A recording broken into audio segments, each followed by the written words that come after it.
আসসালামু আলাইকুম। সবাই কেমন আছেন? আশা করি সবাই ভালো আছেন।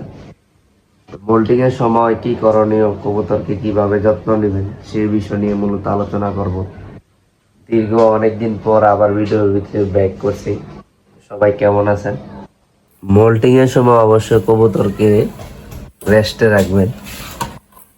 এই যে কখনো এদেরকে ডিম বাচ্চা করাইবেন না। যেগুলো ব্রিডার কবুতর আছে এই কবুতরগুলোকে রেস্টে রাখবেন।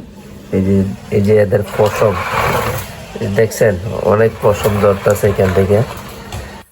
এই সবগুলা থেকে কিন্তু অনেক পশম জড়তাছে। তো এই সময় কবুতরকে একটু ভালো খাবার দিবেন, যেমন ডাল জাতীয় খাবার, গম আছে, তারপরে পপকর্ন, তারপরে যে বাদাম আছে, আরো অনেক খাবার আছে, এগুলা দিবেন। এগুলা পুষ্টিকর খাবার, এই খাবারগুলো মূলত দিবেন। তাইলে দেখবেন যে আপনার কবুতর বডি কন্ডিশন খুব সুন্দরভাবে হইতেছে, আর মোল্টিংটাও অনেক ভালোভাবে জড়তেছে। আর মোল্টিং এর সময় একটু চেষ্টা করবেন একটু ভালোভাবে গোসল দেওয়ার জন্য। গোসল দিলে কবুতরে দেখবেন যে কবুতরের পশম খুব দেখবেন তাড়াতাড়ি জড়তেছে। তো এটা শেষ পর্যায়ে এসে কিন্তু আপনার কবুতরকে কিছু মেডিসিন ইউজ করতে পারবেন। এই যে জিজব্যাট মেডিসিনটা আপনারা ব্যবহার করতে পারেন।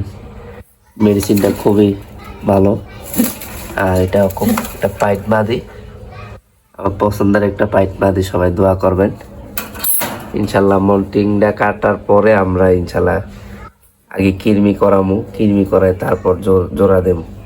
সবাই ভালো থাকবেন। আজকের ভিডিও এই পর্যন্তই।